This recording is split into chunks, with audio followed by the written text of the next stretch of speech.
The Sims has captivated players' attention spans and wallets for the last 25 years. It's one of the best-selling video game franchises of all time, with The Sims 4 alone raking in over $1 billion in revenue for EA. And at the very heart of The Sims' success is its passionate player base. Players who are willing to sink hundreds or thousands of hours into these games and spend hundreds or thousands of dollars on expansion packs, game packs, stuff packs, and kits. For the last 25 years, The Sims has been its own economy in a way. If you really think about it, there's people who make an entire living from playing The Sims 4, people who bought houses, content creators who are millionaires because of The Sims 4. There are Sims modders who make thousands of dollars a month on Patreon. There's even that one guy who makes money selling Sims 4 loading screens. Now that is an insult to Beyonce's internet. Point being, people are passionate about The Sims and the franchise has been very successful because of the players. That is, until recently. Some of you may have noticed that there has been a shift. There's a certain je ne sais quoi in the air. Something about The Sims is como se dice askew. Let me give you an example. EA just released these two brand new kits in collaboration with SpongeBob. What? I did not stutter. They released not one, but two new kits that they're selling to people, and those kits are just about SpongeBob. Now, in the past, EA has released a lot of questionable shit for The Sims 4. A collab with high-end fashion brand Moschino, a Star Wars pack nobody asked for, an atrocious collab with MAC Cosmetics, and even a DLC for a DLC. Who could forget that? And sure, all of those DLC received a mixed reception from players as well. But when it comes to these SpongeBob kits, it's not just a few negative posts here and there on Reddit or Twitter. These kits have received universal disdain. Even Lil Simsy fans, who I always thought were like the Disney adults of The Sims, they're usually out here gobbling up every single new DLC. Even they were hating on these kits so hard that they turned on Lil Simsy herself when she made a video about them. They ate the poor girl up. If that's not proof to you that things are changing in the Sims community, I don't know what is. There has been this discernible shift in public opinion when it comes to the Sims franchise. And the strange thing is, The Sims is no stranger to these weird, quirky DLC that seemingly come out of left field. I mean, even going back to The Sims 3, there was that weird Plants vs. Zombies collab. There was Katy Perry Sweet Treats, which, what the hell even was that? Sorry, Rakowski, if you're watching. So what is it about the SpongeBob kits that have really rubbed people the wrong way? Or is it not even about the kits? Is there something deeper going on that has led to this shift? Well, first of all, I think we need to face it. I think a lot of Sims 4 players are just tired. EA has milked this player base so hard. Over 100 DLC have been released for The Sims 4. And I believe we're getting to a place now, finally, where players are having DLC fatigue. Look, your boy called it years ago, and I know a lot of you did too, but I remember like in 2023, I would get ate up when I mentioned that 70 DLC was too much. Now we're at over 100, and now it finally seems like the consensus among the vast majority of players is that it's enough. EA and the Sims team have really done a number on this player base. It seems like for the past few years, they've been stuck in this cycle where they'll release one somewhat good DLC, at least by Sims 4 standards, followed by 3 or 4 really bad ones. And repeat. And from a consumer's perspective for any business where you're selling things to people, when you're not consistent with the products you're releasing, when the quality is so hit or miss, it doesn't exactly generate trust among your customer base. I really feel like EA has been banking off of the brand loyalty they've accrued over the last 25 years of this franchise's existence, and they just expect that players will forgive them each and every time they fail to deliver, just out of sheer passion and love for the game. The vibe I get is that the Sims team just expects players to put up with it when they release DLC that falls short of expectations. But they can't keep missing the mark over and over and over again and not expect to face consequences for that. And yeah, compared to other games with more traditional player bases, I think Sims players have been a bit more willing to accept mediocrity and forgive the Sims team when they miss the mark. I mean, how many times have you seen a Sims fan yell, "Be nice to the devs" on Twitter? But again, again, there's only so much people are willing to accept. This is a shocking concept for EA, and it's something that they've had a hard time coming to terms with historically if you look at some of their other games. But there is a limit to how much you can exploit players financially and deliver low quality products before they stand up and say enough. And that's becoming more and more apparent with The Sims 4. After all the DLC that people have spent so much money on, after all the time players have spent dealing with bugs and crashes and corruption and updating their mods after a new patch, somehow breaks the game even more. Players' patience has worn thin. It's not just about the SpongeBob kits themselves. It's what they represent. It's like EA and the Sims team are putting up a big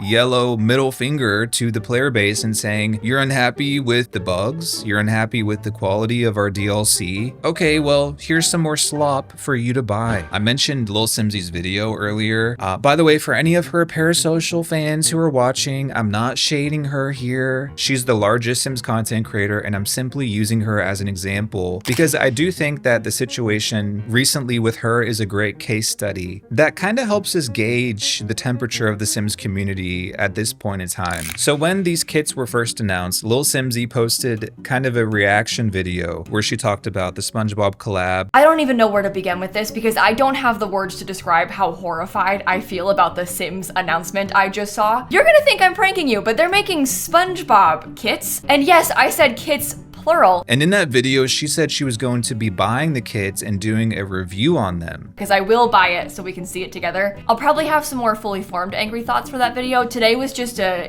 initial gut reaction of shock. As many of you know, Lil Simsy left the EA Creator Network a few weeks ago, so she doesn't get early access to the DLC anymore. Anyway, when Lil Simsy said she's going to be buying the kits, literally everyone and their grandma in the comments of that video were saying, girl, no.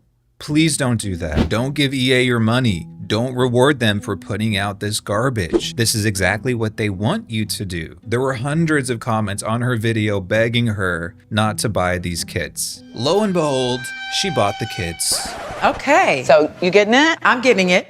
I don't get it. I mean, is anyone surprised? You can't take the Simsy out of the Lil, I guess. So she posted the SpongeBob kits review and proceeded to get ate up in the comments. Like hardcore ate up. I don't mean ate up like there were people attacking her. Everyone I saw was being very respectful with their criticism, but a majority of people were just expressing how disappointed they were in her for buying kits, giving money to EA, simply raising awareness of the existence of these kits. Someone on Lil Simsy's subreddit said this: honestly, I'm really disappointed in her. The majority of her comments yesterday were begging her not to buy the SpongeBob kits, but she did anyway. And to be honest, I don't really think de-influencing people from buying the kit with their video is worth the risk of giving it more spotlight and having people who don't care wanting to buy it anyways because they like what was shown in the video. Sucks that she stepped away from the Creator Network but is still giving EA money. In the comments of her video, somebody else wrote this: imagine ignoring the majority of your audience telling you not to buy the pack and doing it anyway. We didn't want you to be EA's guinea pig.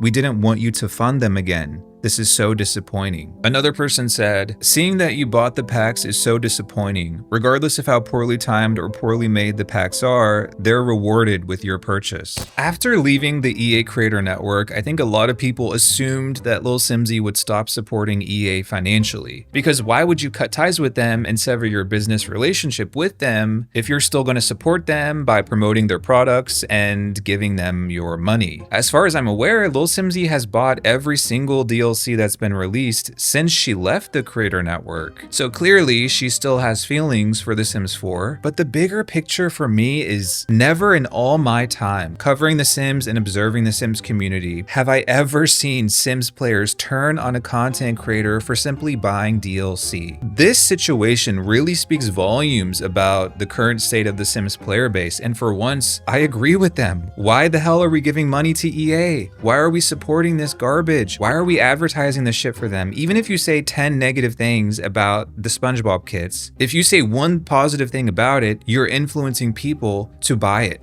Period. That is how influencing works. Lil Simzy in her video said several positive things about the kit amidst all the criticism she gave. I actually kind of love this Krusty Krab dollhouse, I won't lie, but the rest of it I am kind of scared of. I think this is okay. See, like this kind of thing, it could be funny. That's actually kind of funny. Handsome Squidward, the Krusty Krab. I don't mind this. That's enough for some people. That's enough for some people to go out and buy it. In Lil Simzy's own words, this is free advertising for them. Even if I sit here and say, I hate this pack, it's stupid, I hate EA, I'm still playing the pack and like people are still seeing the pack. And that's still free advertising for them. do I think Lil Simzy made a miscalculation? Absolutely. Do I think that makes her a bad person? Of course not. Do I think she deserved the backlash? Flip, flop, flippy, flip, flopping ass. Yeah, I do. I think it's fair to side-eye anyone who's supporting this company and buying this slop. If it were the 10th DLC, that would be a different story. But we've been around this block 100 times. And by the way, Lil Simzy's not the only one who should be getting backlash for supporting this company. Other creators like SatchOnSims also bought the DLC. He did a SpongeBob kit review. I'm sorry, but at this point, it's cringe as hell to give this company your money. I don't care if Lil Simzy and SatchOnSims and others solely bought these kits so that they could criticize them. You're still giving this company money, strike one. You're still using your platform to bring awareness to this garbage, strike two. And you're still praising certain aspects of these kits in front of your hundreds of thousands of viewers, strike three, babes. It's really cool, actually. As a child, I would have thought this was really cool. I just love it how they've done the lines here. I wonder if that's functional. We even have like Krusty Krab furniture. Clap if you think she should suffer. It's irresponsible. As different as SatchOnSims and Lil Simzy are they not doing the exact same thing? And not to toot my own horn, but that is exactly why I don't do DLC reviews on this channel. I never have. Because even the good things about the DLC, I do not want to praise because I know damn well people will watch and be like, oh, there's actually one good thing about this DLC. I'm gonna buy it. You don't have to buy shit to criticize it, by the way. I really think we should normalize shaming people again. I even saw an EA partner on Twitter praising the SpongeBob kits. She looks a mess. Where's my bell? Side note, you know what I also saw? A Sims creator on Twitter begging EA to accept them into the EA Creator Network.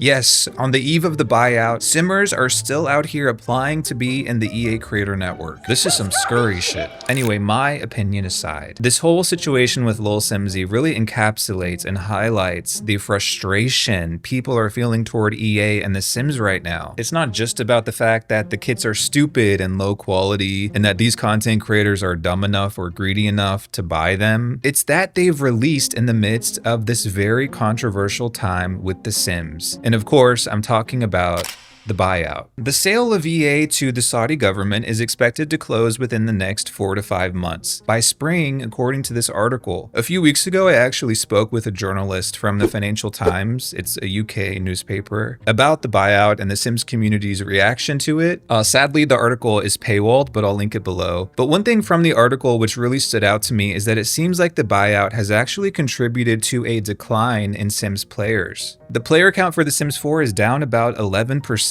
That is a significant drop. And I also don't think that the recent expansions and kits have sold as well as EA expected. EA doesn't release sales figures for DLC, so we don't know for sure. But just from looking at social media and stuff, it really does appear that the players' overall interest in new DLC is declining sharply. So yeah, I think the consequences to the EA buyout are tangible, at least when it comes to The Sims. If you want to learn more about who's buying EA, the PIF, and all their other investments, I really recommend this video by The Drama House, which I'll have linked below as well. But needless to say, for a player base as diverse as the Sims community, the buyout has really turned a lot of people off from the game, and I believe it's the impetus behind the growing frustration and impatience among Sims players. This is crazy to me, but we now know the Saudi government will be owning a whopping 93.4% of EA. We knew the PIF would be the majority investor, but I did not know it would be 93%. This means that 93% of the net profits from EA will be going to a government that commits heinous human rights abuses among a litany of other deplorable things. This is insane to me. So when we put the SpongeBob kit into perspective of the buyout, it not only feels like a slap in the face to players,